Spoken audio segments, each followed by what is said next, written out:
आप सब लोग एक तरह से ना केवल जालंधर बल्कि पंजाब की अर्थव्यवस्था की रीढ़ की हड्डी हैं और हम आपकी बहुत इज्जत करते हैं। आम आदमी पार्टी की पंजाब सरकार बहुत इज्जत करती है आप लोगों की और आपके योगदान को हम मानते हैं। कुछ सरकारें ऐसी हैं, एक बार मोदी जी ने कहा था कि आड़ती जो हैं वो दलाल होते हैं। कई सरकारें मानती हैं कि व्यापारी चोर होते हैं। हम ऐसा नहीं मानते। व्यापारी, उद्योगपति, कारोबारी, दुकानदार किसी भी अर्थव्यवस्था की रीढ़ की हड्डी होते हैं और हम आपको कितनी तवज्जो देते हैं ये इस बात से सोच लीजिए कि अभी मैं दिल्ली का चुनाव खत्म करके जैसे ही पंजाब में आया उस दिन, अभी 4-5 दिन पहले, सबसे पहली मीटिंग मैंने फिरोजपुर में व्यापारियों और उद्योगपतियों के साथ की।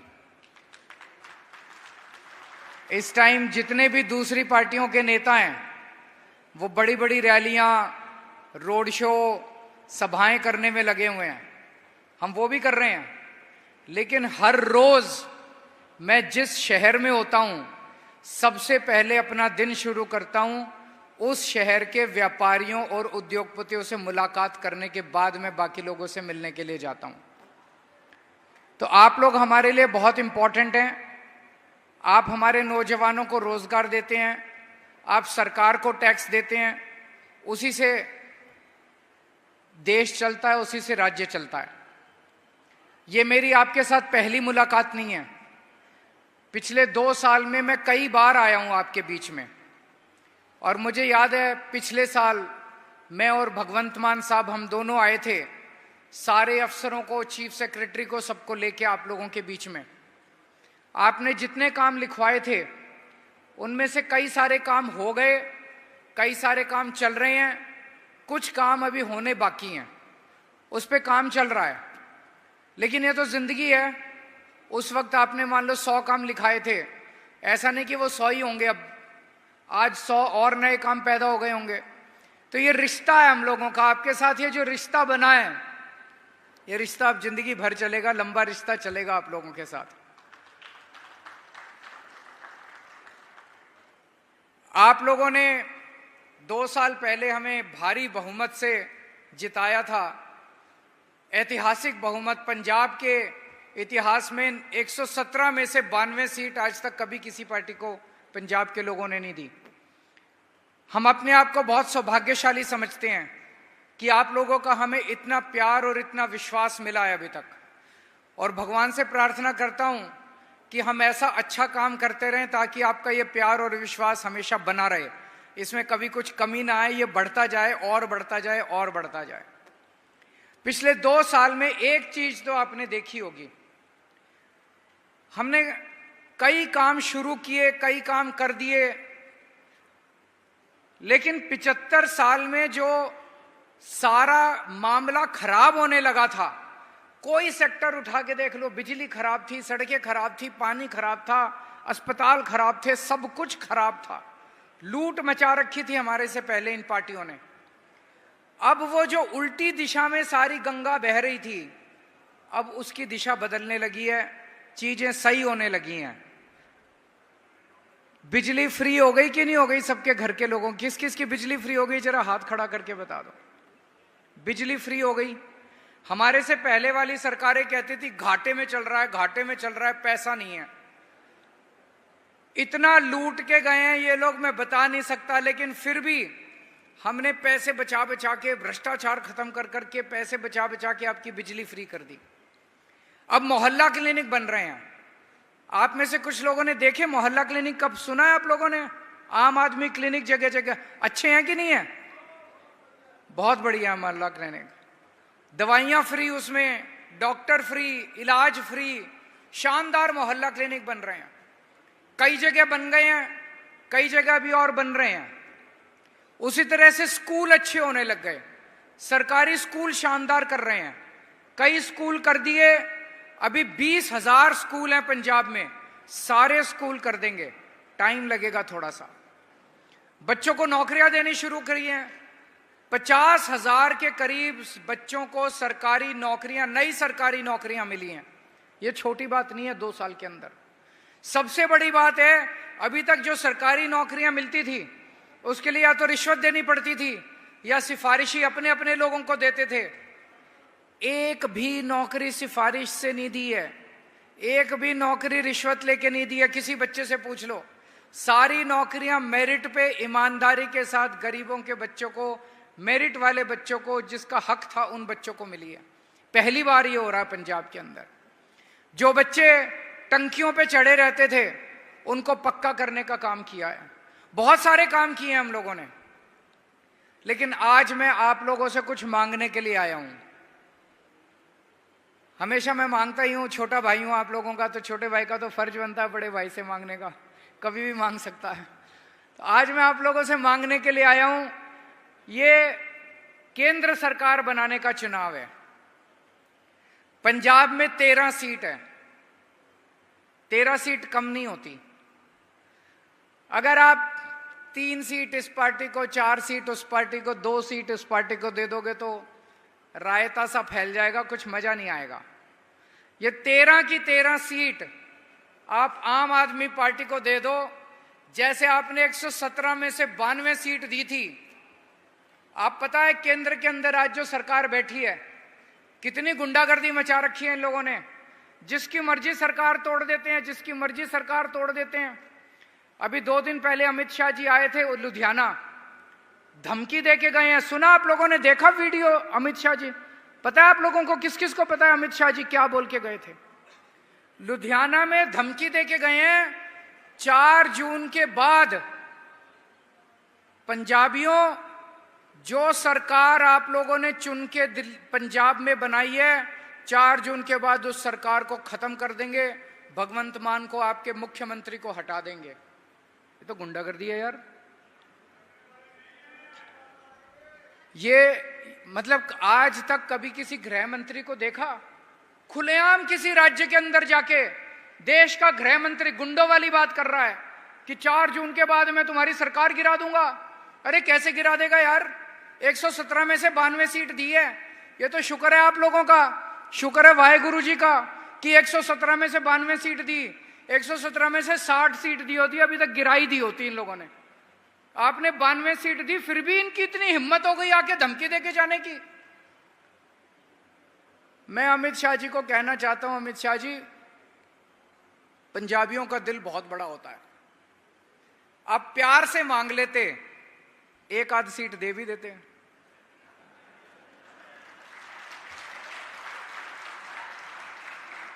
ये धमकी नहीं चलेगी पंजाबियों के सामने। ये हाँ जी, I love you two, I love you 2 3 4।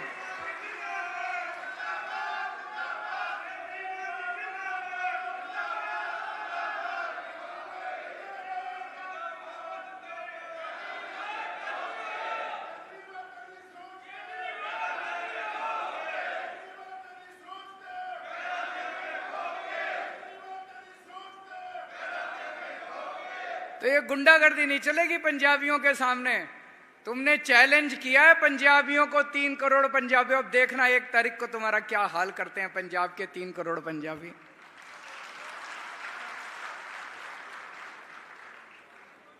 तो आपने 117 में से 92 सीट दी, इसलिए आज मजबूती के साथ हमारे हाथ मजबूत हो गए, मजबूती के साथ आपके काम कर पा रहे हैं। अब ये 13 की 13 सीट दे दो। ये जो इन्होंने गुंडागर्दी मचा रखी है, केंद्र सरकार के साथ लड़ने के लिए हमारी ताकत बढ़ेगी। हम आपके हक लेके आएंगे। आप लोगों को पता है कि नहीं, पंजाब की कोयले की खान है। पंजाब सरकार की, पंजाब के लोगों की, पंजाब स्टेट की कोल माइंस हैं उड़ीसा में। वो कोल माइंस अभी तक बंद पड़ी थी हमारी सरकार बनने के पहले। हमारी सरकार बनने के बाद हमने अब खुलवाई हैं, वहां पे कोयला निकालना चालू किया है। हमारे जो थर्मल प्लांट हैं पंजाब में, अब वहां पे हमने अपना कोयला इस्तेमाल करना चालू किया, जो पंजाब का कोयला है। उस कोयले को हमें उड़ीसा से पंजाब लाना था। उड़ीसा से पंजाब लाने के लिए शॉर्टेस्ट रूट कौन सा है? ट्रेन से। केंद्र सरकार ने ऑर्डर निकाला, उड़ीसा से पहले वो कोयला श्रीलंका जाएगा, श्रीलंका से कांडला पोर्ट गुजरात जाएगा और गुजरात से पंजाब आएगा। भगवंत मान बोले कि इसको अमेरिका से ही ले आओ थोड़ा सा, ये तो जरा। तो मान साहब ने लड़ लड़ के वो रूट कैंसिल। अगर ये रूट दे देते, आपकी बिजली 2 रुपए यूनिट और महंगी हो जाती। यहां पे आप सारे व्यापारी बैठे हो, मैं जानता हूं आपकी पहली डिमांड है कि आपने हमारी घर की बिजली तो सस्ती कर दी, अब इंडस्ट्री की और व्यापार की बिजली भी सस्ती करो। चाहते हो ना सस्ती करें? करेंगे, वो भी करेंगे।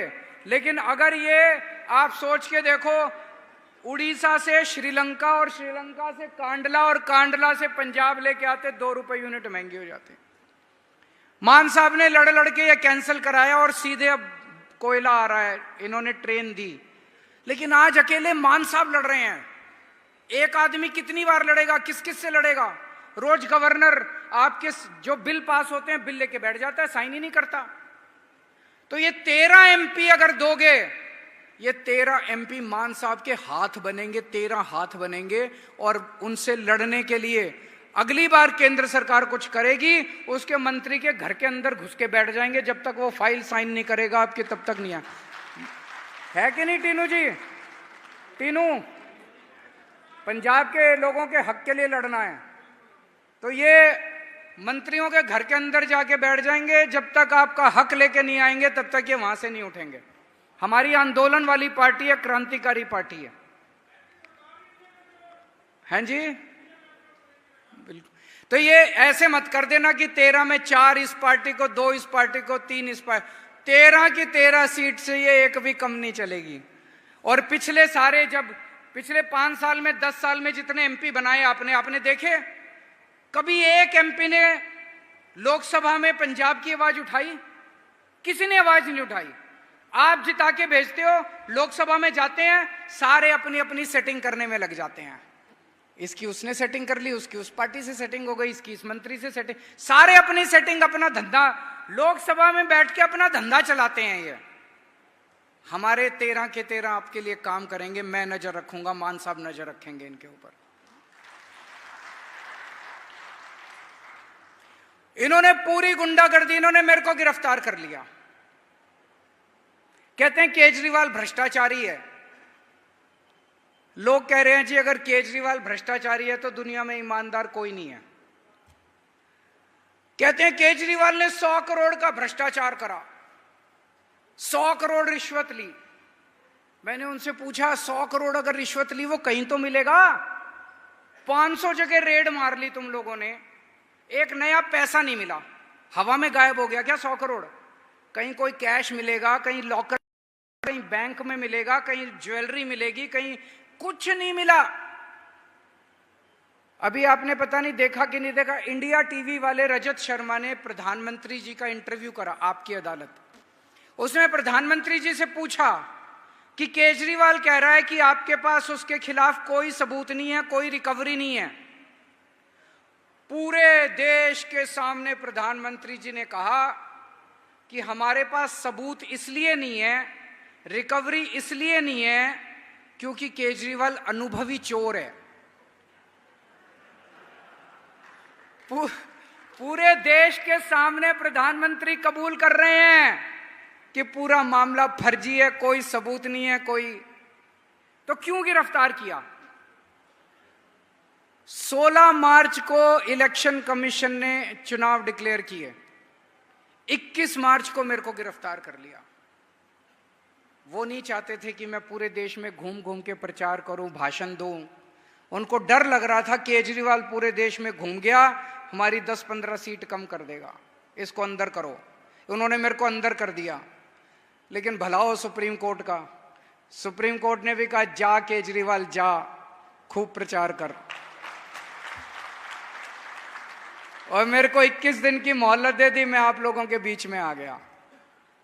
और इनके अहंकार का आलम देखो, कितना अहंकार हो गया इनको। अभी पिछले 15 दिन में मोदी जी ने कई टीवी चैनलों को इंटरव्यू दिए, पता नहीं आपने देखे नहीं देखे। उस इंटरव्यू में प्रधानमंत्री जी कह रहे हैं, मैं अपनी मां के पेट से पैदा नहीं हुआ, मैं पृथ्वी पे प्रकट हुआ हूं। देखा आप लोगों ने?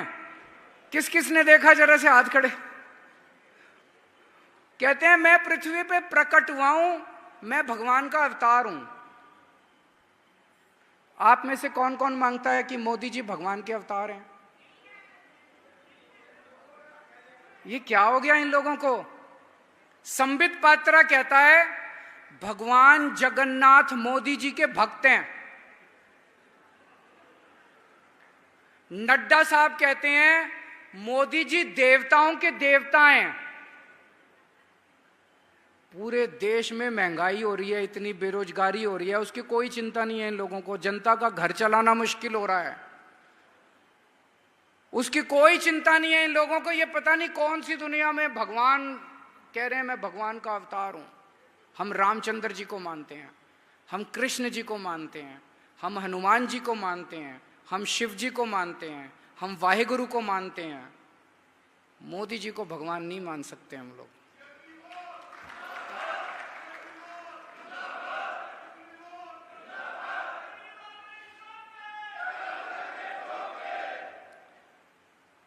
और जनता इतनी महंगाई से त्रस्त है, पेट्रोल के दाम बढ़ गए, डीजल के दाम बढ़ गए, खाने पीने की चीजों के दाम बढ़ गए, बच्चे बेरोजगार बैठे हैं। जनता सोचती है हमारा प्रधानमंत्री हमारे लिए कुछ करेगा। टीवी खोलो तो टीवी पे मोदी जी भाषण दे रहे होते हैं। क्या कहते हैं? ये इंडिया गठबंधन वालों को वोट मत दे देना, ये तुम्हारा मंगलसूत्र छीन के भाग जाएंगे। भगवान ऐसे बोलता है? ये इंडिया गठबंधन वालों को वोट मत दे देना, ये तुम्हारी टूटी खोल के, उत्तर प्रदेश में भाषण दे रहे थे, टूटी खोल के भाग जाएंगे। क्यों टूटी खोल के? क्या मतलब है इसका यार? क्या हो गया उनको? इनको इंडिया गठबंधन वालों को वोट मत दे देना, तुम्हारे घर में 2 भैंस है तो एक भैंस खोल के भाग जाएंगे। ये क्या हो रहा है? ये प्रधानमंत्री जी को वहां बॉम्बे गए, बोले शरद पवार भटकती आत्मा है, उद्धव ठाकरे अपने पिताजी की नकली संतान है। इस बात पे वोट चाहिए? अरे यार ऐसे बताते कि पेट्रोल कैसे सस्ता करोगे, डीजल कैसे सस्ता करोगे, तब तो जनता वोट देती। जनता त्रस्त हो रही है और ये कह रहे हैं मैं भगवान हूं, ये भटकती आत्मा है। पता नहीं क्या हो गया इनको। ऐसा प्रधानमंत्री तो नहीं चाहिए अपने को। कोई पढ़े लिखे आदमी को प्रधानमंत्री बनाओ, इस बार देश को बचाओ। ये चुनाव देश बचाने का चुनाव है। एक ये जो बार बार कह रहे थे 400 पार 400 पार 400 पार, हमें 400 सीट चाहिए। किसी ने पूछा किस लिए चाहिए, क्या करोगे? 300 से भी काम चल जाता है, सरकार तो चली जाती है। बोले मोदी जी को बहुत बड़े काम करने हैं। तो किसी ने पूछा जी क्या काम करने हैं इतने बड़े? तो पता चला रिजर्वेशन खत्म करना है, संविधान बदलना है, बाबा साहब अंबेडकर का संविधान बदलना है। बहुत खतरनाक षड्यंत्र रचे हुए हैं इन भगवान ने, इनसे बच के रहो। तो दोस्तों, आप लोगों से फिर इतनी भारी संख्या में आज आ पाए हमारी बातें सुनने के लिए, मिलने के लिए, आप सबका बहुत बहुत शुक्रिया अदा करना चाहता हूं। और एक ही वादा चाहता हूं, मेरे को पता है यहाँ जितने लोग बैठे हैं एक एक आदमी के पीछे 10-10 हजार लोग हैं। आप तो वोट डालोगे ही डालोगे। हर आदमी अपने जितने जान पहचान वाले हैं, जितने एसोसिएशन के लोग हैं, सबके वोट आप लोगों को डलवाने हैं।